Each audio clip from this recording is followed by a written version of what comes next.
Um, Part of these series of lectures that we would like to do is a continuity between the architecture and the allied arts. So one of the next ones that we're looking at doing is music. So some of the similarities between this and music and painting and sculpture and everything. One of the questions that we would like to ask in all these different seminars are generally questions such as what is tradition and classicism and everything. So Al, if you could speak to what is tradition, I think that would be... Yes.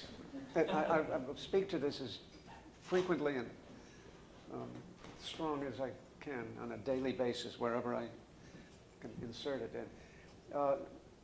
Other people have talked about this too, but it's pretty clear that tradition has taken on a meaning that it didn't always have. It's taken on a kind of, oh my gosh, that's a tired old thing. It's backward looking. It's it's kind of marching in place. That is not at all what tradition means, and I've got to rise at least to sit on my arm here. And I like to say it's an action noun. If it's living, it is. If it's not, it was. Now, there are traditions we can talk about that Native Americans had that they no longer do. I mean, if you're talking about was, it's something else. But a tradition that is living has three components, and it's three phases of time. We stand in the present. We look to the past for what we've learned in order to move into the future. And it's an action noun in that sense. It comes from a root that's trahiri, traducere.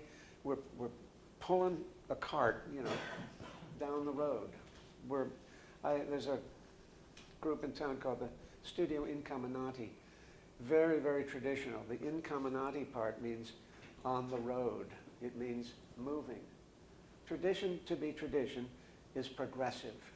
So if you guys can pass it around wherever you so, on the bus or wherever, tradition is not backward looking exclusively. It's standing here, looking there to what we've learned, how to speak, how to draw, how to, what the past has bequeathed to us in order to move it into the future.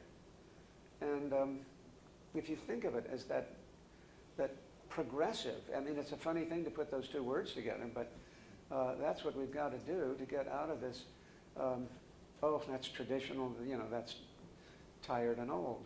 And as far as our time is concerned, tradition is timeless. It is history, and it's the future. Tradition, that's exactly what tradition is. That's what it always meant, and that's where the word comes from. Any questions? John, Does that make sense? I mean, it's two different things. Progressive, yeah. Modernism is of the moment, and it doesn't go anywhere. That's why it's looking sillier and sillier, because there's no goal. But the goal of tradition is established by a certain amount of momentum, which we've discovered, over the process of centuries, millennia. We're on the right track. We're going somewhere. We've got an image of where we're going. That's it. John, do you have anything to? Well, I can't really add anything to that because I think it was perfectly said. That's exactly it. The only thing I might say is what? I just forgot.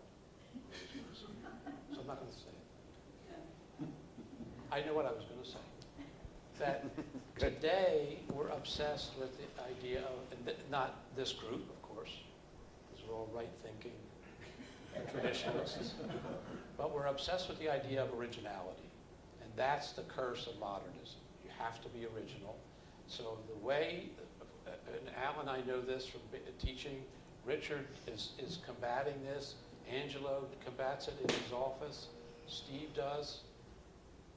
When you're in, if you were in an architecture school after the Second World War in America, what they do is they lock you in a room and they say, okay, design a bank. You don't look at a bank, you don't understand a bank, you don't have any references, and then when you come out of the room, they don't even let you turn the light on. You just design it without a light. And then when you come out, they say, good or bad. That's it. That's the amount of content I've just summed up a graduate program in Penn, or any other school in America. And it's not exclusive to America. I mean, it's a shame, but that's what's happening. There's no